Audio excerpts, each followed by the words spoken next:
Hi everybody, Kelly here. Today I thought we would just kind of do an introduction and tell you a little bit about my business, and then we'll do a shop tour and you can see the equipment that I work with and the different things that we do here and who we do them with. So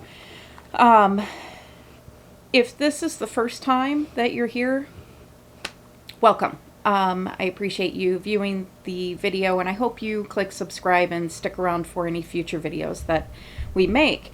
My name is Kelly, and I am an apparel decorator, but I'm also a quilt maker, window treatment creator, and seamstress of sorts. So if you are interested in any of that, stick around and we'll get into all of it. And this girl right here is Cubby, and Cubby is going to be 3 years old in July, and she is a newfie and tired apparently, but yeah, so I just thought I would pop in and say hi. And I know some people had sent me some emails in regards to some certain things that I'm going to cover in other videos. I know some people have called. I'm sorry if I have not been able to return those phone calls, but I will make some videos that go into more depth over the questions that you ask so that those kinds of things get covered. So without further ado, let's just get into the tour and I will show you what I'm working with here. I do work in the lower level of my home. It's roughly probably around 1,000 square feet. My husband converted this for me in 2015 after I had a back surgery. I shouldn't say a back surgery, the 6th back surgery, and I was no longer going to be able to leave the home and do the work that I was doing before. So everything is better now, of course, but I still wanted to work, and so he created this space for me. It's still always transforming and evolving as we grow, but right now this is where we're at and what we're working with and what he created for me to be able to do something that I enjoy doing and be able to assist in bringing income into our family. So if any of those kinds of things interest you, stick around. I'll stop babbling and we'll get to the tour. Let's go.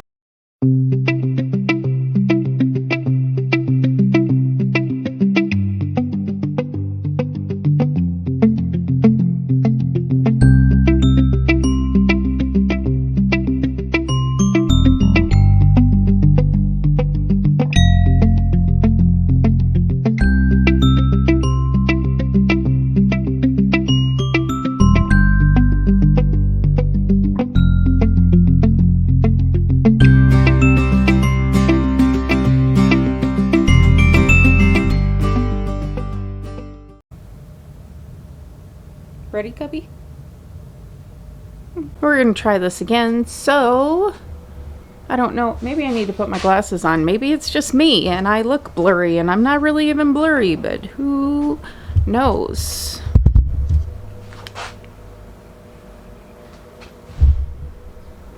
Okay, whatever. Anyway, guys, here we go. All right, so down in this area, couch sitting area. Sometimes customers come down here, they'll wait for me to make something if it's a rush, and I will put it together and they'll just sit over here and browse through catalogs, watch TV, Netflix, whatever. Okay, it's not really utilized that much, so we will be getting rid of it as we pick up more machines and stuff, and this whole area is probably going to end up getting revamped. But in the meantime, it's at least down here for Cubby to enjoy, right, Cubby? Is that your couch? Yeah, okay, she's real excited about it. But anyway, all right, so let me get this camera off of me and we'll do a tour here. So first thing, I have 2 industrial sewing machines. This one I feel like I wasted my money on. I bought it off of a Craigslist ad. It was like 450 bucks. I just wanted something that would go a little faster than my domestic machine. But I believe something's wrong with the motor. I do have another servo motor that I can throw on there. I just have not done it yet. I don't use it that much, but I'm hoping to use it more in the future.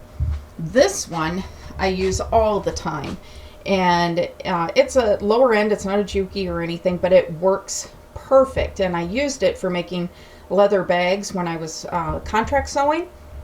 Now I pretty much primarily use it for any heavy material type window treatments, and of course for Letterman jackets.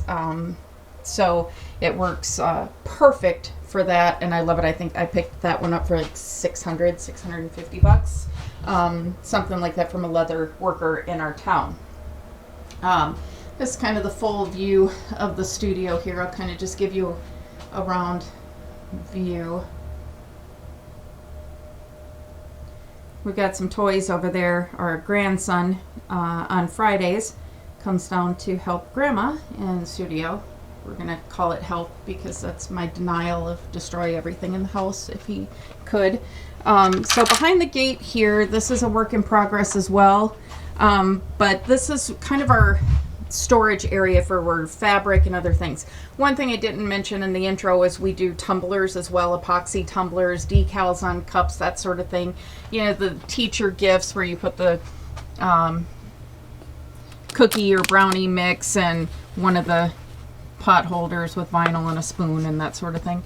But anyway, it's we use this shelf right here to kind of store all of the cups and tumblers that are either in the works or just things that we can grab when customers call and need something fairly quick. So back here would normally just be like your utility room. There's a hot water heater and that sort of furnace. But this is where I store all my fabrics, and it's fabrics for making clothing. We'll be doing a lot of tutorials on those, as well as quilting cottons. And let me go back to the entrance here. There's more storage like behind the door of more quilting cottons. And as you go around here, it's just different types of materials, from polyesters and glitters and our mannequins and extra bins, and of course all of our screen print transfers, catalogs, books on sewing and quilting and all that sort of thing. We also have back here in the corner is tons of bolts of fire retardant material for window treatments. So this is what we're working with back in this area, and I need to revamp it because I could utilize the space a lot better than I am. But it's kind of one of those things where it gets put on the back burner because you've just got other stuff that's pending and more important at the time. But it's on the list. It's on the list, and maybe when I do that, then I can make a video about what we do and how we do it. Here's one of our cutters. I can do a video, kind of review video on this sucker too. This is the from US Cutter. It's the MH721 MK2. I believe, I can't even say, maybe 42 inches or something like that. Now, there's good things, and then there's a whole lot of bad things about this cutter. The one good thing was the price. Two, the other good thing is being able to cut oversized things, wall decals, just large items. Usually they're car decals or wall decals that are being cut on this machine. It doesn't have a lot of features to kind of hold your vinyl down, so it off tracks and stuff like that. So I really only use it for very little when it comes to actually decorating garments and such. To kind of stay on that same theme, I'll just roll around. My very first machine that I still have is the Silhouette Cameo 3. I'll be doing some tutorials on using this as well. I know the 4 is out now, but the software itself is still all pretty much the same. So I'll do that. Down here, this is the Titan 3. And this was a more expensive machine, but it's a 15-inch. And I use this most of the time, and there's a lot of bonuses to that machine. And honestly, between the three, you've got the 15, you've got the 12-inch, and whatever that one is, honestly I can't remember, maybe 42, but I I would say the two that I would buy again if I had the chance would be the 15-inch Titan 3 and a Cameo. And the Cameo being because when I do some stuff that is really small and intricate cut, I like having the matte, and it just seems to have more control with the Cameo versus the Titan. Even though it's got the servo motor and there's a lot of bonuses, when it comes to fine detailed stuff, it can still kind of bunch up the vinyl and cause a problem. So I prefer the Silhouette for fine detailed work. The Titan when I'm running off large orders that I need done fast, because it's much, much faster than the Silhouette. My computer setup, I've got a couple monitors and my computer, nothing super fancy there. I got these carts right here on Amazon, and these are my customer files, and that's where I keep those so that they're out and I can go through them and pull customer files and stuff when orders come in. I have this file cabinet here. This used to be where my customer files were, and then it was too full. So we had to move down to these. And now this is all my vinyl storage. And you can pick those up all the time on Craigslist and stuff for free, so that works out pretty slick. I have one of these that I picked up. I think it was given to us for free. And I use this for my extra cuts of vinyl. So whenever I have scraps, then, and they're still salvageable, especially with a Silhouette and a matte, I throw them in here, and that's where I keep all of my scraps to use for little pieces and bits and bobs that I need here and there. This cart, I think I picked up for $20 or something. Love it. It holds all my glitter and supplies for making tumblers. So that's something that we'll be doing on this channel as well, as we make epoxy tumblers, and we'll do some tutorials on those. I do not make my own glitters or have them made or anything like that, but we do make all kinds of epoxied tumblers and cups and baby cups. And this is just kind of our little tumbler station. Nothing huge. This isn't the majority of my business, but it is something that I do every now and then, and it's fun. This right here is our big working table. My husband built this for me. He put everything that we have is on big caster wheels because, like I said, we're always evolving. So he makes everything movable for me so that if I have to change up the space down here, I can roll stuff around and move it. This is 2 pieces of like 4x8 plywood chipboard. We stacked 2 on top of each other, and then he just kind of built the legs, fence posts, that sort of thing, put the casters on, gave me storage underneath with a shelf, and then I use this to organize all of my orders. I do use manila folders. They're cheap. Every time a customer contacts me, I write their name down, their information, pricing, all that kind of stuff, so it's always on their folder. And then I take these Dollar Tree bins. When the garments come in, like this, as soon as the order comes in, I grab their bin, folder, put it in there. The order comes in, and then I separate it, match it up, put the garment with it, and then it's in the production line and ready to be worked.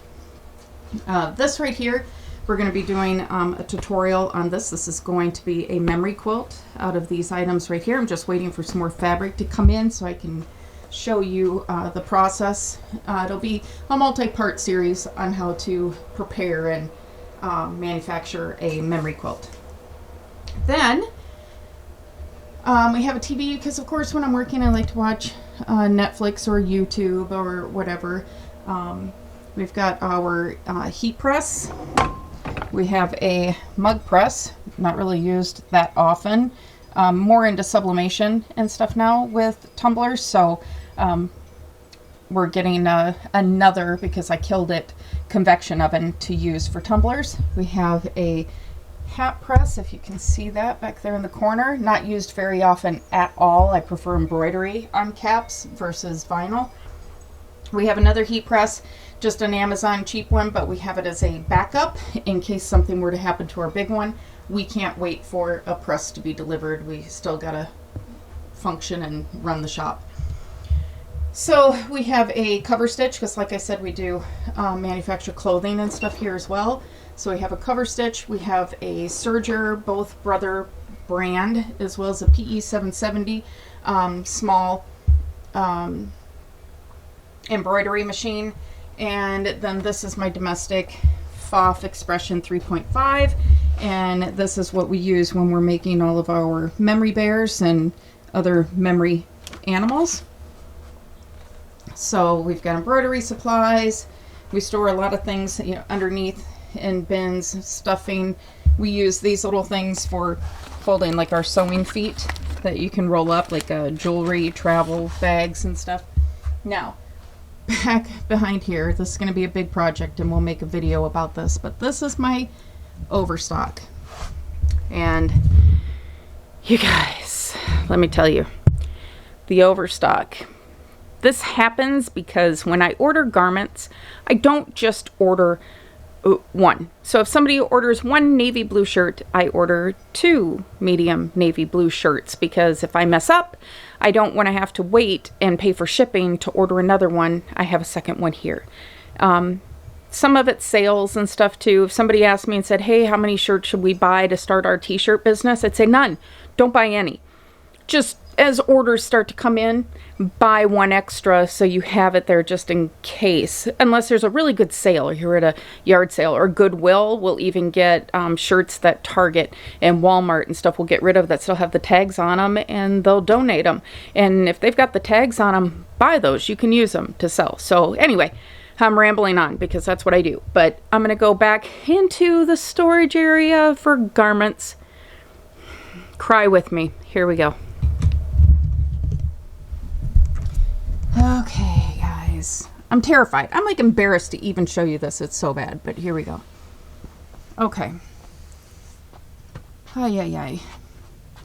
This, as you can see, there's even like more fabric back here, because I'm full on the other side. So this whole thing, and when we get really full around holidays and stuff, I wheel out this little white craft table, and that sucker comes out and I stack orders on it as well. This file cabinet is holding thousands of patterns that I've made for clothing and stuff. So I need to get that out, paint the file cabinet, and carry on. But anyway, this is what we're working with. This is the Overstock of garments. I have sweatshirts up on top, and I have t-shirts on the bottom. And as you can see, kind of, before it got totally out of control, I had them color coordinated. This is my like youth little area right here, a lot smaller because I usually don't do much for like toddlers and small babies and whatever. But and then back here, you guys, this is how bad it is. Oh, I feel horrible. But anyway, back here are 2 more hanging racks. This used to be my changing room. I have a curtain over here. I'll show you. Look at this mess. I have a curtain over here, and my husband put little cute lights in, and he pallet wooded the whole thing. It has mirrors, and customers could come back here and try stuff on. But I have so many blanks that it's come out onto the pole that holds the curtain, and then it's there. It's everywhere. It's overwhelming just even being back in here. But my plan is to do a video on cleaning this mess up. Watch that one. That should be fun. But I think what I'm going to do is I'm not going to color coordinate these anymore. I'm going to separate them by size from extra small to 6XL. And that way it's easier for me to walk back here when a customer's like, hey, do you have a black small or a red small or any small? I can just kind of go to that section and be able to pick something out relatively quickly. Right now I'm searching through every color to try and find what options I have available in whatever size they need, and it's just out of control and it's time consuming, so I need to fix that whole situation. So anyway, yeah, I mean, here we are. You can see my shed door blew open. That's nice. But my husband's thatching our yard and stuff because it's finally getting warm in Minnesota, and we're getting out of the big suck. That's what I call it, because I just hate winter. But anyway, So I'm going to spend the day here with Cubby. We're probably going to make some more videos if she's up to it. But yeah, that's the studio here. This is my shop. This is where I work and get everything done. There's not much. Anybody can do this from home. You can do it with a Cricut. You can do it with a Silhouette. You can do it with a little tumbler turner you get on Amazon. Anything. I started small. I'm certainly not big by any means. I'm still a small woman-owned business, but I provide for our family doing this, and it works for us. So if you have any questions, most of all, if you have any suggestions for my back area for all my blanks, I'm open to anything. I will tear those hang-up racks down, everything, and try and figure out how to store everything better in this mess. I'm all about organization and trying to keep things clean. I think you work more efficiently that way. So that's kind of my my plan, if I have one, kind of, not really, but yeah, that was hard to do for me. For those of you that know me or you're getting to know me, is that I hate chaos, which is weird because in this field it's always just chaotic and things popping up and changing and stuff all the time. But for me, I like to feel like I'm a little bit in control, and the only way I feel like I'm a little bit in control is by keeping my workspace organized and as efficient as possible. And that back there terrifies me, so I need to get to it soon. But I'll make a video about that when I do it, so you guys can see, well, you've seen the before, but you can see the after. So anyway, I hope this kind of gave you a little bit of an idea of what we're working with here and the things that we do. If you want to see me use any of this stuff or do a more specific review or show you how to use it or anything like that, just comment below. Right now I'm so small, I respond to every comment, so I've got time for you guys. So just post it below. Don't forget to like and subscribe. I don't know if that does anything. Maybe it does. Who knows? But it's nice if you do. And then I'm going to get to work because I do have a few videos that I'm going to make today and start putting up. They're going to be a couple part series, but then some quicker things too. And hopefully you guys will stick around and watch those videos as well. So till the next video, have a good day, you guys. Peace out. Bye.